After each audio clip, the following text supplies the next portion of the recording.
अनजाने अजनबी। काय नाव तुझं?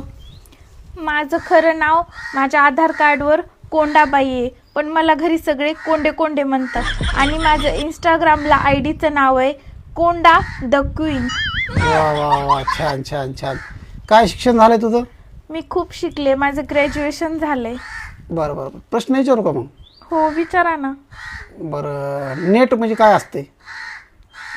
नेट म्हणजे जाळं. किती प्रकारचं असते ते नेमकं? जाळं मला तसं 2 प्रकारचं माहिती आहे. कोणतं कोणतं? एक मासे पकडायचं जाळ आणि दुसरं म्हणजे ससे पकडायचं. पण आम्ही सहजासहजी पहिलेच जाळं यूज करतो, म्हणजेच मासे पकडायचं. आम्ही ससे पकडायला एकदा गेलो होतो, डोंगराने झाडातून पळालोत. पुन्हा डोंगरावरून ससा खाली पळाला म्हणून आम्ही खाली पळालोत. आम्ही पडलोत, बदाबद दनादन पडलोत. मग तेव्हा आमचा एक